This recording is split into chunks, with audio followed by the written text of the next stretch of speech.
Oke. Teman-teman di luar juga sama. Jadi ini saya akan tambahin lagi. Sekarang masih jelas ya?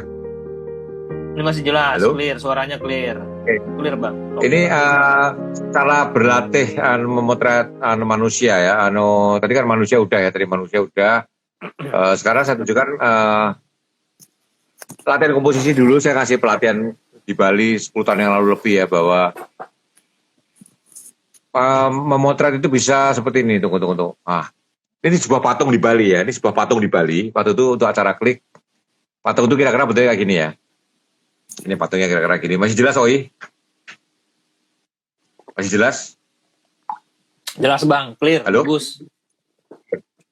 Aku lihatnya bagus. Ini jelas. Dari sebuah patung kita belajar komposisi. Lihat. Ini ya. Patungnya sama nih. Ini putar begini. Samping, depan. Gini ya. Bawah. Ini belajar komposisi ya. Mau menambahkan patung sebelahnya. Gini. Ini horizontal, ini vertikal. Begini.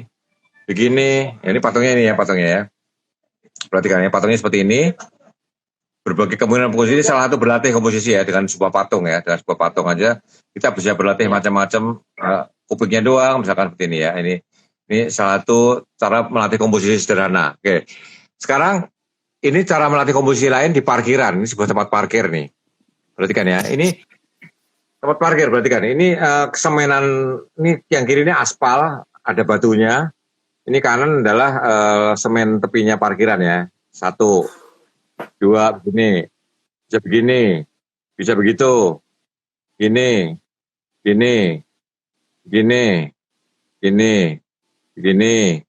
Tuh ya. Apa gunanya seperti ini? Ini hanya di parkiran aja, dari lantai parkiran aja kita bisa aneka komposisi. Ini kita melatih refleks kita. Kalau kita ketemu sesuatu yang cepat, kita akan bereaksi dengan cepat. Jadi salah satu berarti komposisi adalah seperti itu. Kalau seorang fotojurnalis yang tiap hari motret, dia tiap hari terlatih. Tapi kalau ada jarang motret, suatu ketika ketemu sesuatu yang cepat, dia bingung mengkomposisi karena berantakan. Jadi kadang kita bisa melatih seperti itu. Kita lihat pola-pola di lantai, kita potret seperti itu kira-kira. Itu salah satu cara melatih komposisi ya. Dari sebuah patung, bolak-balik. Anda ingat, Anda kalau dapat job motret sepeda motor misalkan, atau mobil, iklan ya. Sepeda motor kan benarnya seperti itu. Kalau iklan motor atau mobil kan bedanya harus kelihatan utuh. Cuma angle-nya yang bisa kita mainkan, ya nggak? Betul. Kalau sama mobil itu, motor angle-nya hampir selalu dari samping persis kalau motor. Hampir selalu dari samping. Motor perhatikan. Tegak lurus dari samping kalau motor. Kalau mobil, depan mencong dikit. 45 derajat, ya nggak? Itu udah jadi suatu angle. Memang faktanya untuk motret motor tidak ada lebih bagus daripada tegak lurus dari samping. Sepeda juga dari samping persis. Kalau mobil dari samping persis kurang. Depannya juga harus kelihatan. Jadi agak 45 derajat itu kalau mobil. Sepeda dapat sama motor. Body sama bagian depan mobil ya. Iya. Motor hampir selalu dari motor sama sepeda hampir selalu dari samping habis ya. Karena itu konturnya itu yang menentukan bentuk. Jadi cara berlatih itu adalah kalau Anda motret sepeda, ya itu lagi. Kalau mobil, lightingnya aja dimainkan ya sebelum main. Tapi kalau benda bebas kayak patung segala, Anda banyak punya kemungkinan. Disitulah Anda bisa berlatih. Berlatih itu penting kalau Anda ketemu sesuatu yang harus cepat, arah-arahan biksu, misalkan arah-arahan apa itu, Anda berkomposisi bisa lebih cepat daripada Anda nggak pernah melatih naluri Anda untuk berkomposisi. Komposisi itu nggak ada aturannya, cuma Anda bisa rasakan ya, itu yang penting itu. Oke. Ini dari Agus saya Halif. Komposisi untuk bikin foto jurnalistik yang tidak biasa gimana sih Om? Yang tidak biasa? Loh, biasa tuh gimana, tidak bisa gimana tuh nggak ada aturannya ya. Biasa tuh gimana, tidak biasa tuh nggak ada aturannya. Jadi gini loh, jangan belum berpikir tidak biasa. Jangan belum berpikir aneh ya, jangan ya. Intinya adalah fungsional dulu. Anda mau ngomongin apa? Bagaimana yang Anda omongkan itu bisa diterima pembaca dengan jelas. Itu yang kuncinya, benar itu. Elemen estetika itu bonus ya. Bonus itu jangan belakangan. Kadang seorang jurnalis baru ngerti mendapatkan momen aja belum dapat, berusaha komposisi yang tidak biasa itu malah berantakan. Kalau Anda udah sering motret, Anda kan menemukan yang nggak biasa itu gimana? Dengan membaca orang lain ya. Oh biasanya gini, saya mau bikin gini. Ada plan, Anda rancang sebelum motret. Dan belum tentu Anda dapat. Bisa jadi karena nggak memungkinkan misalkan itu. Motret Jokowi sama dubes Palestina misalkan, wah pakai visa keren nih. Anda nggak bisa dekat. Nggak mungkin ada Joko di bawahnya, itu nggak mungkin. Nggak mungkin. Saya pernah masuk rapat tahunannya Astra itu. Komisaris-komisaris pegangan tiduran dari bawah ke atas itu masih bisa. Kalau politik nggak bisa. Panglima TNI sekarang nggak bisa gituin. Oke, itu ya. Nih Pimo nih nanya nih Mas Pimo. Aku bacain pertanyaannya. Itu Fibonacci sama aturan itu rule of third sama Fibonacci keluar lagi. Tadi kan awal-awal kita udah ngomong tuh ya. Rule of third sama Fibonacci udah keluar tadi. Iya. Fibonacci itu adalah Pimo, perbandingan panjang lebar yang konon paling pas untuk mata manusia ya. Panjang banding lebarnya kira-kira 16:9 kira. Antara 16:9 banding sama 3:2. Enggak persis 16:9, enggak persis 32. Antara dua itu ya. Itu daya cakup mata manusia. Kalau kita lihat gini sebenarnya, kan 360 derajat tajam semua kan. Tapi sebenarnya kan nggak tajam sebenarnya. Coba rasakan deh. Anda lihat ke depan. Atas itu nggak tajam, kiri nggak tajam, kan nggak tajam, bawah nggak tajam. Yang tajam itu sekotak ya Fibonacci itu kira-kira. Oke. Ini aku bacain juga nih, nanti ntar dibilang nggak dibacain. Mas Bimo tuh nanya, Gestalt itu apa Om? Kalau aku bacanya dari Wikipedia ya, Gestalt. Nah. Kalau di Wikipedia, saya nggak suka istilah sering. Apa sebuah itu? teori, karena gini, karena Bang Arbain nggak suka dengan istilah-istilah yang begitu kan. Aku bacain makanya. Ya, Gestalt adalah sebuah teori yang menjelaskan proses persepsi melalui perorganisasian komponen-komponen yang memiliki hubungan, pola atau kemiripan menjadi suatu kesatuan. Bang Arbain nggak mau. Coba Bang jelaskan menurut versi Abang. Pusing, nggak mau. Saya nggak mau. Hanya tuh Mas Bimo, aku udah tahu Bang Arbain nggak mau yang kayak gitu-gituan. Gini, dalam fotografi itu belajarlah sesuatu yang bisa diterapkan ya, jangan sesuatu yang ngawang, membebani otak dan nggak pernah kepake. Itu teori yang kemungkinannya kepake. Kita mending yang real ya. Ya, tapi kalau Gestalt sih sering dipakai sih buat teman-teman yang nyetrit segala macam gitu ya. Cuman istilah-istilah itu kadang-kadang ya asing ya, tapi ya, bisa diterangkan dengan cara lain ya. Bisa terangkan. Seperti teori saya foto advat. Saya nggak pernah pakai advat dan saya bisa pakai cara saya sendiri yang ya kira jatuhnya sama dengan advat sama, cuma lebih mudah difahami. Anda bayangin, Anda ngajarin saya foto anak SMP pakai advat, bubar jalan. Ya. Ini konspirasi Negato, Pimo tuh sengaja itu. Konspirasi tuh, itu kan dia kurang ajar emang. Tapi untuk gue yang jawab.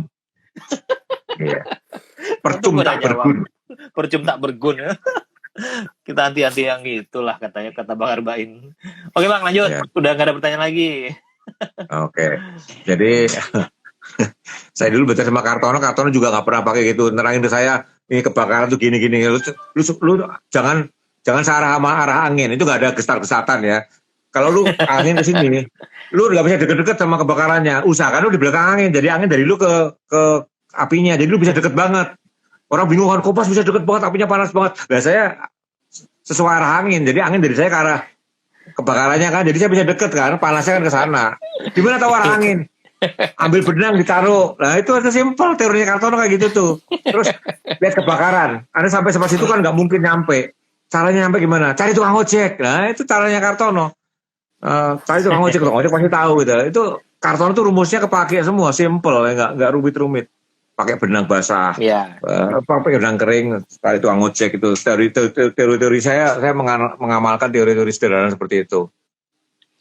Iya. Terus ini teori-teori itu pasti ada, tapi sebagai panduan ya, gue setuju itu. Bisa membantu, tapi ya kan? Kalau Anda merasa pusing, tinggalkan. Simple. Kalau Anda merasa pusing, tinggalkan. Nah inilah, ini saya belajar angle dan komposisi ya. Nah ini perhatikan, ini saya sebuah jembatan di Melbourne. Ini udah pernah saya bikin artikel di Kompas ya. Sebuah jembatan di Melbourne, saya ambil dari berbagai arah lihat ya. Ini jembatan saya naik perahu di bawahnya lewat nih jembatannya ya. Ini saya dari atas naik gedung tinggi dari atas. Ini jembatannya sama nih dari atas ya. Ini dari samping. Ini dari jauh. Nah dari atas tuh gedung yang tengah tinggi tuh saya naik ke atas sana tuh bayar ya. Ini dari dekat tapi dari samping. Dari lurus dari depannya. Nyamping dikit. Dari bayangan bawahnya. Maju lagi dari bawahnya. Ini nyamping, ini tepat dari bawahnya. Ini benar-benar dari bawahnya. Anda perhatikan ya bahwa saya mau ngomongin sebuah jembatan, Anda bisa pendekatannya bisa banyak sekali. Ini soal komposisi juga. Anda memasukkan gedung sekitarnya, atau Anda hanya memasukkan artistiknya jembatan, atau Anda mencari siluet jembatan ini dari atas seperti ini.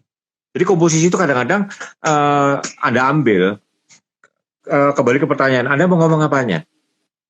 Jembatan komposisinya bagusnya dari mana? Ya ternyata Anda mau ngomong apa? Jembatan itu di tengah kota Melbourne, dikepung gedung tinggi, ya Anda kelihatan gedung-gedungnya. Komposisinya begitu. Jembatan itu bentuknya mencong dan hanya ditopang oleh lengkungan itu. Anda ambil dari atas atau dari samping. Jadi komposisi itu tidak selalu masalah estetika. Komposisi kadang-kadang dalam jurnalistik adalah masalah fungsi. Anda mau ngomong apa tentang yang Anda potret itu? Itu contohnya adalah ini. Oh, oke. Ini Pimo nih, ini patungnya Pimo nih. Ini patungnya Pimo, ini Pimo nih. Nah, ini punya Pimo nih. Saya motret sama Pimo 2004 ini udah 16 tahun yang lalu. Ini di komplek perumahannya Pimo nih. Ada sebuah patung. Ya, ada sebuah patung. Ya, patung ini dipotret. Ini menggambarkan patung itu dalam sebuah komplek perumahan dan gapuranya. Coba lihat. Dengan saya maju dikit, rasanya tidak beda kan? Ini patung yang sama. Iya. Saya maju. Betul. Nah, apakah perlu memasukkan gapura ini, masa komposisi? Tergantung Anda mau ngomongin apa. Kalau ngomongin patung ini di tengah komplek perumahan baru, ya gapura ini harus masuk. Tapi kalau Anda ngomong patung doang, Anda ngomong begini. Ini patung Fullerton Place-nya Pimo nih, yang ngatain Pimo nih yang motret ya. Jadi ini sama ini sudah beda sekali, hanya maju beberapa langkah. Perhatikan, saya mundur lagi ya. Bang, nah ini, lihat deh. Saya muter, sambil jadi siluet. Sambil begini. Ambil begini, kan beda sekali rasanya. Nah, detail begini, ini beda lagi, ini patungnya sama. Dengan diputar-putar, dengan angle dan komposisi yang berbeda, itu rasanya beda. Tergantung Anda mau ngomong apa. Kalau Anda mau nyorotin patung itu tok, ya yang ada gapura tadi, out. Kecuali Anda bikin essay foto tentang patung tersebut ya. Jadi ingat, komposisi itu nggak semata-mata estetika. Komposisi itu bisa sebagai fungsi. Anda mau ngomong apa? Rasanya. Sebuah penjual sayur di tengah lalu lintas yang ramai, ya lalu lintasnya masukin. Kalau cuma mau ngomongin bahwa bebannya gede sekali, ya cukup motor sama kotak sayurnya kelihatan seperti itu kira-kira. Oke. Ada pertanyaan, Oi? Ada pernyataan dari Mas Ivan Padmadiwirya. Teori komposisi dibangun sejak masa seni rupa atau lukis, ketika seniman punya banyak waktu untuk mikir dan hitung-hitung dulu. Oke. Ya. Terus ini dari paket tuh Om Ruby, pengen dengar dong kesalahan-kesalahan foto Om Arbain biar kita bisa belajar dari kesalahan Om Arbain. Bang Bain pernah Bang Bain punya kesalahan dalam memotret gitu, dari kesalahan-kesalahan apa? Saya belum pernah belajar fotografi 1 detik pun ya. Jadi saya kuliah teknik sipil, saya masuk Kompas kepengin jalan-jalan. Saya jadi wartawan karena kepengin jalan-jalan. Waktu itu Manual Kasepo, kamu kalau sering jalan-jalan jadi wartawan aja, kamu akan sering jalan-jalan masuk Kompas saja. Saya masuk Kompas. Supaya jalan-jalan saya masuk olahraga. Ya. Tapi karena saya olahraga meliput Piala Dunia, Olimpiade gitu kan, dan saya keturutan, saya keliling Asian Games, Olimpiade, saya pergi-pergi. Saya meliput,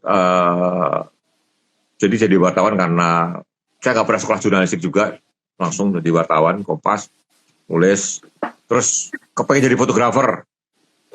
Masuk desk foto langsung tantangin, kamu jadi fotografer Kompas, langsung redaktur berani nggak? Saya berani, saya jabanin. Nah, Mas Kartono, kalau kamu pindah foto jadi redaktur sekalian mau nggak? Saya bilang berani, saya pikir guyonan, ternyata beneran saya jadi redaktur langsung. Bayangin, dari wartawan olahraga, masuk desk foto langsung redaktur, mimpin Julian, mimpin Kartono coba. Kartono jadi wakil saya waktu itu, ya. Saya jabanin, ya. Saya belajar dari kesalahan. Saya ingat kesalahan saya yang fatal adalah saya suruh motret pelatnas dayung di Jatiluhur. Kota saya art. Saya motret mereka latihan dayung itu siluet, matahari senja di Jatiluhur. Artistik kan? Kata Mas Kartono enggak. Ini enggak cerita pelatnas di foto art ini. Jadi saya akhirnya pakai foto saya yang mereka kelihatan berkeringat, mukanya keras itu. Itu kesalahannya, masalahnya bukan tidak sesuai aja, ya kan? Newsnya nggak sesuai. Iya, salahnya untuk news nggak sesuai. Untuk news nggak sesuai. Jadi itu ya Om Ruby ya. Nah untuk Nah, kesalahan saya yang lain adalah karena saya nggak suka sepak bola, hampir semua foto sepak bola saya dianggap gagal. Dan saya makin frustasi untuk motret sepak bola. Ini nggak ada rohnya, ini nggak ada semangatnya, ini nggak ada actionnya. Selalu gitu jawabannya. Jadi saya akhirnya makin putus asa sama foto sepak bola. Jadi dari belajar, kalau bikin belajar dari kesalahan Omar Bain, ya kita harus katakan kita motret apa yang kita suka dulu, ya, gitu nggak Bang? Ya. Mungkin itu secara simpelnya, motret apa yang kita suka dulu. Jangan memaksakan, kita maksakan motret stylenya Alex Webb, kita paksakan yang begini, tapi kalau passionnya emang nggak ada, orang nggak bisa menikmatinya, ya. Style itu muncul dari tindakan ya, bukan dipaksakan. Orang yang ngerti gayanya sendiri itu pasti gayanya maksa. Oke, ini ada pertanyaan lagi dari Septian Pradana. Om, minimalis gedung apa sih yang harus ditonjolkan bagusnya? Ini motret arsitektur nih ya. Loh, ya tergantung gedungnya. Ada gedung yang menonjol tiang-tiangnya. Kayak Istiqlal itu kan permanen tiangnya kan menonjol gitu loh. Jadi justru ada yang menggali, bukannya ada rumusnya. Ada rumusnya sama gedung sama aja dong. Ada gedung yang kuat di elemen kacanya. Warna kacanya itu kalau pas sore kuning-kuningan. Ada gedung yang menonjol jatuhnya bayangan sama gedung sebelah jadi artistik. Justru Anda cari, nggak bisa dibikin rumus. Wah, kalau motret arsitektur dibikin rumus gampang banget. Justru Anda temukan, itu kuncinya Anda. Arsitek pun Anda nggak mau ngomong kok, karena arsitek pun nggak mau ngomong. Temukan sendiri kuncinya. Gedung Salihara yang di Pasar Minggu itu menonjol, gitu kan? Waktu itu gedung Salihara baru diresmikan ya, lebih dari 15 tahun yang lalu ya. Saya harus motret. Ya saya temukan kekuatan Salihara. Salihara greennya saya rasa waktu itu ya. Saya tonjolkan bahwa dia green sama artistik secara seni nyeni banget itulah. Tangganya, flow-nya enak, di ruang pameran, ruang seminarnya enak menurut saya. Ada ruang bioskopnya, terus posisi bioskopnya itu pakai perancah besi yang menurut saya simple, cepat, dan safety ya. Iya. Nggak getas besi itu. Sip. Nah, ini aku nanti enak nih dengar jawaban Bang Arbain nih. Aku baca pertanyaan dari Mbak Erika nih. Untuk foto jurnalistik, selain cropping, edit kemiringan foto untuk atur komposisi boleh nggak Mas Arbain? Siapa yang larang? Siapa yang larang? Siapa yang larang? Nggak ada yang larang. Nggak ada larangan itu. Siapa yang larang? Nggak ada. Ya memang seperti boleh, itu. Ya? Sangat boleh. Oke, ya nggak ada yang intinya larang. Sajikan fotomu dengan kondisi yang terbaik. Sajikan fotomu dengan kondisi yang terbaik, itu kuncinya. Ya, ini pertanyaan dari yang agak luas nih dari Mas Ahdani. Om Arbain mau nanya dong, apa yang bikin Om jatuh cinta sama fotografi jurnalistik? Jawablah. Orang kalau senang sama sesuatu, tahu alasannya, dia nggak betul-betul senang. Orang senang nyanyi, orang senang masak, senang warna biru. Kenapa kamu senang warna biru? Dia senang itu keluar dari hati. Kenapa ada orang nggak senang kucing? Ada orang senang kucing, gitu. Ada orang senang jogging, ada orang nggak senang jogging. Wah, jogging itu bikin sehat. Ada orang yang merasa jogging malah jadi sakit, gitu. Jadi kalau orang senang sama sesuatu, tahu alasannya, dia nggak benar-benar senang. Saya senang foto jurnalistik, kenapa saya nggak tahu? Kenapa saya senang foto juga nggak tahu? Senang aja. Dia nggak tahu. Nggak tahu alasannya. Nggak tahu alasannya. Kenapa lihat di jalan mobil, saya kalau jalan yang keluar, saya harus duduk paling depan kalau bisa. Nah, saya harus motret terus. Kenapa? Ya saya senang. Saya kalau nggak motret rasanya ada yang kurang. Saya nggak tahu alasannya. Benar-benar nggak tahu. Oke, itu ya jawabannya. Bang Bain itu nggak tahu alasannya. Yang penting senang aja gitu. Senang aja. Enak lo berbuat tanpa alasan tuh karena nyaman ya. Kalau Anda berbuat tahu alasannya, Anda nanti ketemu alasan untuk quit. Kalau Anda nggak tahu alasannya, Anda nggak pernah quit. Oke. Nah ini juga, ini pertanyaan-pertanyaan yang ringan lah ya, tapi nggak apa-apa dibacain. Mumpung Bang Bain lagi ulang tahun hari ini. Om Arbain, setelah berkecimpung di dunia fotografi, apa sih tempat objek yang pengen yang dijepret belum kesampaian? Iceland Alaska. Udah. Iceland udah, Alaska belum. Greenland? Alaska sama, Greenland? Greenland nggak tertarik. Sampai lebih tertarik Alaska. Varanasi? Varanasi belum. Moskow. Varanasi Moskow. Machu Picchu. Harusnya kemarin saya ke Machu Picchu tuh, tapi duitnya mahal banget, saya masih hitung-hitung. Saya kan pensiun, beranilah. Istri saya juga ngasih sebenarnya, tapi ya gara-gara COVID segala. Machu Picchu ini Juli nih. Kemarin ada mana? Juli ini harusnya saya ke Bakar Tongkang nih, gara-gara COVID. Jangan ngomongin soal COVID. Kalau enggak, aku udah nggak di sini, udah di Swiss sama Iceland ini. Oke, halo Bang Lukas. Norway juga belum ya, Norway kepengen. Norway. Oke, ada pertanyaan lagi nggak sih? Bener nggak sih karya foto yang cropnya lebih dari 3% foto gagal? Ya enggak lah, siapa yang bilang? Siapa yang menilai? Yang menilai itu belum pernah motret yang harus crop ketat kali. Anda ketemu peristiwa cepat, lensa Anda kurang panjang. Ya Anda harus cropnya gila-gilaan. Mau nggak mau, saya crop lebih dari 30% sering. Nggak ada yang larang mau crop seberapa ya? Nggak ada, crop nggak ada batasan. Nah Korea Utara ini saya harusnya dulu waktu klik tuh udah mau pergi sama Bima. Korea Utara nggak jadi. Ya, ini Bude Dari mau ikut kemana? Sebanyak itu mau ikut kemana nih? Bude Dari itu belajar selam umur 65, salut ya, gila loh. Saya belajar selam tuh tahun 2013 tuh berapa? 52 tahun aja saya udah ketuaan ya Bude Dari, salut. Dan masih nyelam terus, aduh. Bude Dari, yes, idolaku. Saya Bude Dari nerbitin buku pertama itu di umur 70. Dan sekarang aku nungguin bukunya lagi. Ya, karena kayaknya Bude Dari lagi bikin buku. Nah, aku bacain dari Ayah Handoko. Bang Bain, kalau di Kompas siapa sih yang nurunin style fotonya Bang Bain? Ini Handoko Palsel lantai 1 nih. Gimana saya bisa nemuin orang style saya nggak tahu gimana. Saya nggak tahu style saya gimana. Gimana saya tahu yang nerusin? Saya style sendiri, saya nggak tahu style saya gimana. Butan juga mau saya. Butan 2 kali gagal.